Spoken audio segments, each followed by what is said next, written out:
Credit कार्डावरती एकूण 2.5 लाख कोटीपर्यंतची कर्ज outstanding आहेत. बराच काळ ती वसूल होत नाहीयेत, त्यामुळे ती बुडण्याची शक्यता आहे.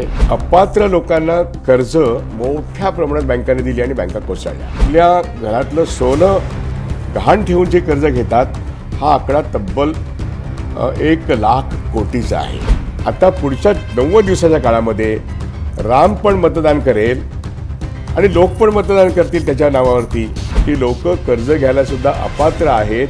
रिझर्व्ह बँक ऑफ इंडियाच्या इकॉनॉमिक रिसर्चमध्ये जे काम करणारे काही चांगले अधिकारी आहेत, त्यांनी आपली सध्याच्या एकूणच क्रेडिट डिपॉझिट रेशो काय आहे, एकूण कर्ज काय आहेत, कशी ती चांगली आहेत का वाईट आहेत, याविषयी आपलं मत व्यक्त केलेलं आहे. अर्थात ते रिझर्व्ह बँक ऑफ इंडियाचं मत नाही आहे, परंतु त्यांनी जी काही आकडेवारी दिली आहे ती धक्कादायक आहे. आणि ती धक्कादायक यासाठी म्हणायला लागतील की मार्च 23 पर्यंत रिझर्व्ह बँक ऑफ इंडियाच्या अहवालाप्रमाणे, म्हणजे हा जो काही व्यक्तिगत स्वरूपाचा अहवाल आहे तो असं म्हणतो की क्रेडिट कार्डावरती एकूण 2.5 लाख कोटीपर्यंतची कर्ज आउटस्टँडिंग आहेत. म्हणजे बँकांनी ती वसूल करण्याची गरज आहे आणि ती बराच काळ ती वसूल होत नाही आहेत, त्यामुळे ती बुडण्याची शक्यता आहे. आणि एवढी मोठी कर्ज 2.5 लाख कोटीची केवळ क्रेडिट कार्ड वापरणाऱ्यांच्या मार्फत होत असताना ती काळजी करण्यासारखी गोष्ट आहे. याला जो शब्दप्रयोग करण्यात आला आहे तो सबप्राईम लेंडिंग असा आहे.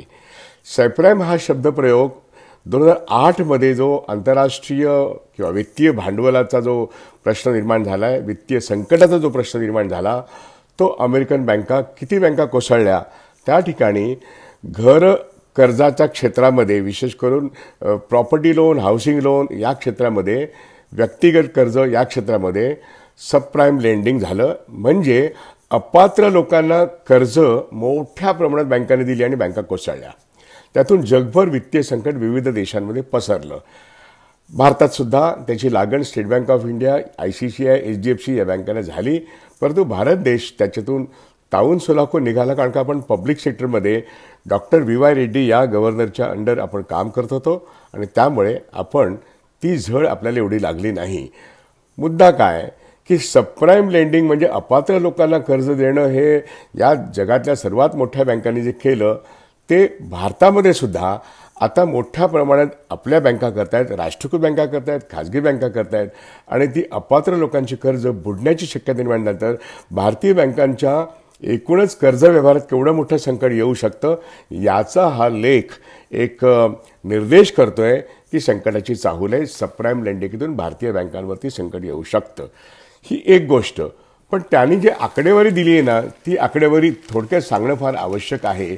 कारण मुद्दा असा आहे की कन्झ्युमर ड्युरेबल्स म्हणजे जे आपण ग्राहक वस्तू मॉलमध्ये जाऊन घेतात त्याच्यावरती 23,595 कोटी एवढं कर्ज आउटस्टँडिंग आहे. एकूण जे लोक आपले फिक्स्ड डिपॉझिट्स आहेत किंवा डिपॉझिट्स आहेत त्याच्या अगेन्स्ट कर्ज जे घेतात ती कर्ज आउटस्टँडिंग म्हणजे परत येणं हे जवळजवळ 1.13 लाख कोटी एवढे आहे. क्रेडिट कार्डाचं मी तुम्हाला सांगितलं 2.45 लाख कोटी. आणि लोन्स अगेन्स्ट ज्वेलरी म्हणजे आपल्या घरातलं सोनं गहाण ठेवून जे कर्ज घेतात हा आकडा तब्बल 1 लाख कोटीचा आहे.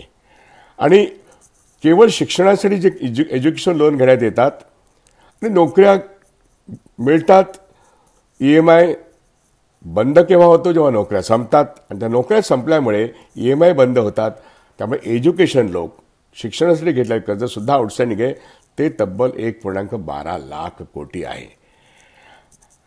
ज्या लोकांनी आपले ॲडव्हान्स म्हणजे स्वतःच्या पर्सनल लोनसाठी कर्ज घेतलेली आहेत तो आकडासुद्धा जवळजवळ 7,834 कोटी आहे.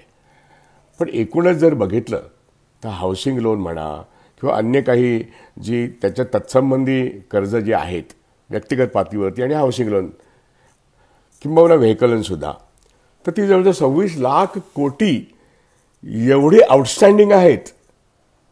त्यामुळे एकूण लेंडिंग जे झाले म्हणजे कर्ज वाटप जे झाले त्यात 5% ही कर्ज म्हणजे एकूण रिटेल लोन्सच्या 5% ही कर्ज आज आउटस्टँडिंग आहेत आणि ती बॉरोर्स हे पैसे परत करत नाहीत. हा त्यातला एक धोक्याचा भाग आहे.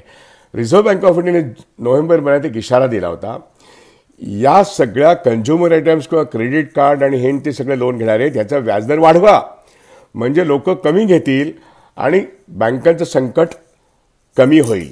म्हणजे संकटाची सूचना रिझर्व्ह बँक ऑफ इंडियाने वारंवार दिली आहे नोव्हेंबरमध्ये. पण आत्ता मार्च 23चा हा जो आकडा आहे हाच भयावह आहे.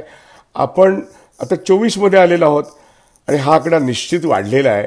आणि इलेक्शनच्या पुढच्या 90 दिवसाच्या कालखंडामध्ये रिझर्व्ह बँक ऑफ इंडियाने जो अहवाल दिला, पण दुसरी एक गोष्ट इथे घडते. अगरतलाला, त्रिपुराच्या राजधानीमध्ये भारताच्या अर्थमंत्री निर्मला सीतारामन ग्रामीण बँकांच्या एका राष्ट्रीय पातळीवरील संमेलनामध्ये सांगतात की ग्रामीण बँकांमध्ये येणारे डिपॉझिट्स आणि ग्रामीण बँकांमधून होणारा कर्ज पुरवठा याच्यामध्ये तुम्ही या ईस्टर्न बॉर्डरवरच्या अरुणाचल प्रदेश, मिझोराम, नागालँड, मणिपूर या क्षेत्रामध्ये मोठ्या प्रमाणामध्ये छोट्या आणि मधल्या साईजच्या उद्योगांना कर्ज दिली पाहिजेत. याचा अर्थ लक्षात घ्या. हे सगळे प्रश्न सातत्याने राहुल गांधी उपस्थित करतायत आणि त्याच भागात जाऊन अर्थमंत्री 2 दिवस मुक्काम ठेकून रिजनल रुरल बँकांना सांगतायत की तुम्ही हे करा, पुढच्या 90 दिवसात हे झालंच पाहिजे आणि पुढच्या 30 दिवसात मला हा अहवाल द्या. याचा अर्थ काय की बँका आणि RRBs आणि बँकिंग उद्योगातल्या सर्व तऱ्हेच्या संस्था आता लोकांना पुन्हा कर्ज द्यायला लागतील. होय, कारण का मतदान हवंय. 22 तारीख राम मंदिराची निर्मिती झाली. आता पुढच्या 90 दिवसाच्या काळामध्ये राम पण मतदान करेल आणि लोक पण मतदान करतील त्याच्या नावावरती.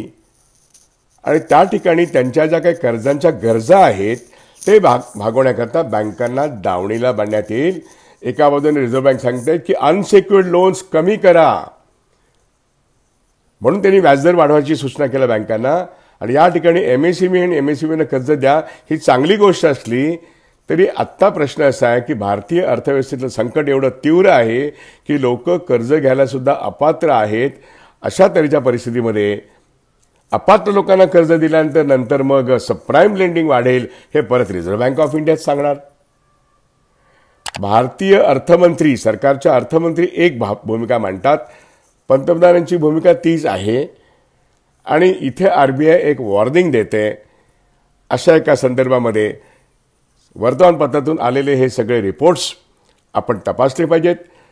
त्यामुळे क्रेडिट रिस्कमधून बँका कोसळण्याचा संभव आहे आणि सरकार ते कोसळायला मदत पण करते आहे, कारण का त्यांना इलेक्शन जिंकायचं आहे. इथेच आपण अर्थ समजून घेऊया.